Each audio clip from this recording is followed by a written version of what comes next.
Hello everybody, Tracy Sizemore, RPG a Day, day 19 I believe, which is what music enhances your game. So I'm a little late because, reasons, but so I talked a little bit about some music last time, but this time I just kind of want to, the way that I find music to be most effective as far as RPGs go is between sessions. So,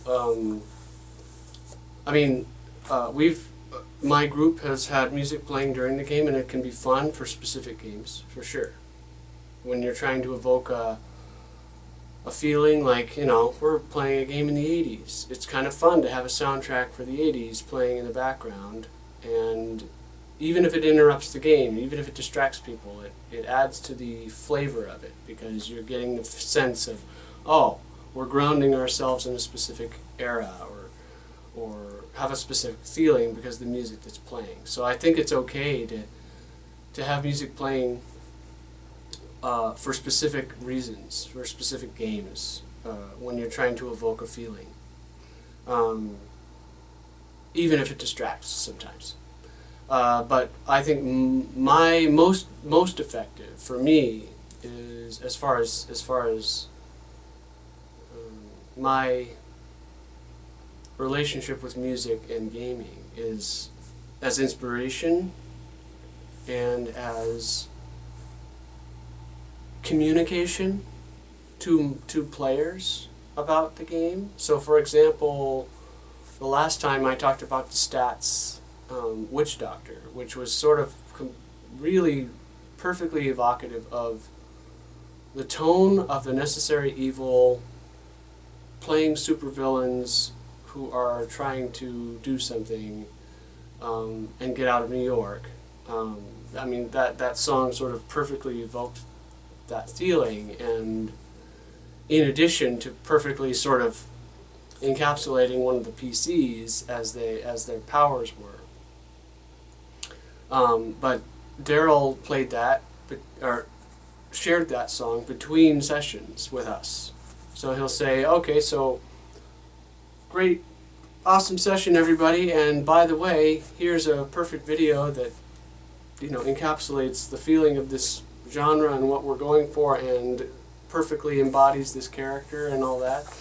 And he would send us a new song every week, or every other week, or whatever, so that, for a while, just to, every time between sessions, he would send us a YouTube video or a link to some song, and you could watch it or not. It didn't matter whether you did or not, but if you were invested in the game, generally you kind of did, and that, I don't know, I think that's a cool way to do it. And so, in addition to that,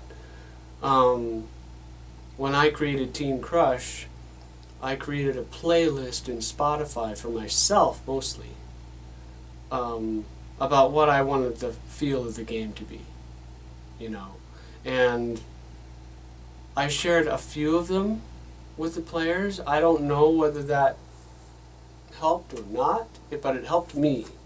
So some of the songs that I used for myself as inspiration, and when the process of finding these songs to make a playlist that I could listen to while I'm writing Teen Crush.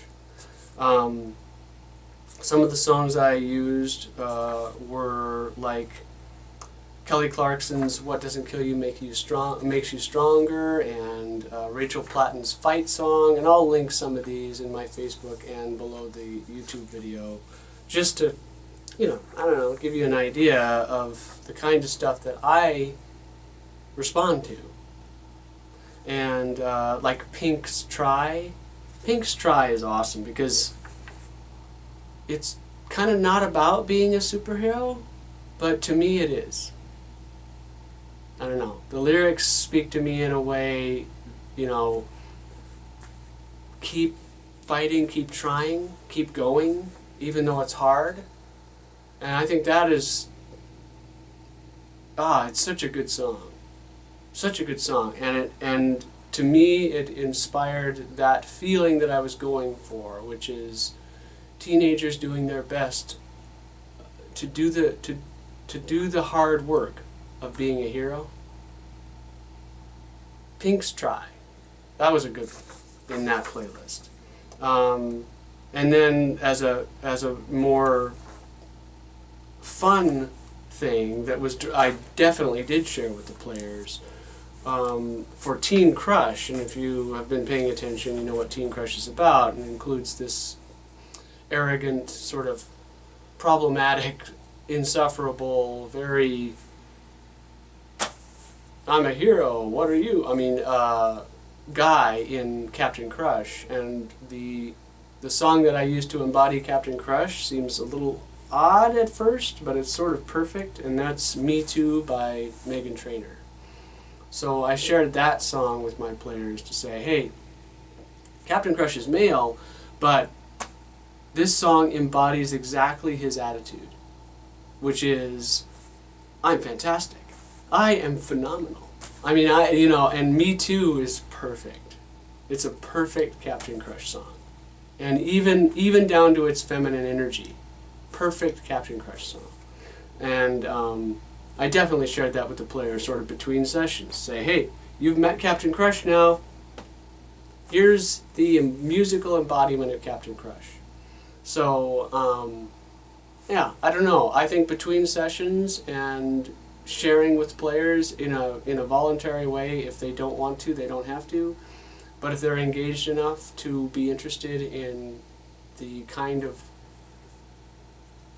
work you've put in to evoke the setting, then, I don't know, I think it's worth sharing stuff like that.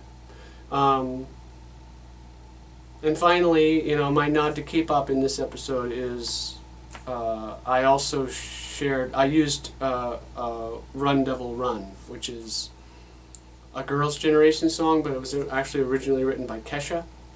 So Kesha wrote it, she sold it to Girls' Generation, and they recorded it and did a video. And Run Devil Run is evocative of that game because the villains in Teen Crush are a K-pop group, a girl group, and Run Devil Run is ostensibly like a video that they force onto the air. So, there's like they take over the airwaves and broadcast it over the entire city, and it's a message to Captain Crush. Run, devil, run. And there's a reason they call him the devil. Whether they're right or wrong is, dependent on how you look at it, but that's just one song that I used, and it was a K-pop song because they're a K-pop villain girl group, and it to relate a message. And that one I actually brought to the game and showed them before we started. But anyway, I don't know. I'm rambling on, and the sun is washing me out here, so I will fix the sun, and then I will move on to the next video so that I can sort of get ahead again. But I don't know. There it is. That's my answer to the question.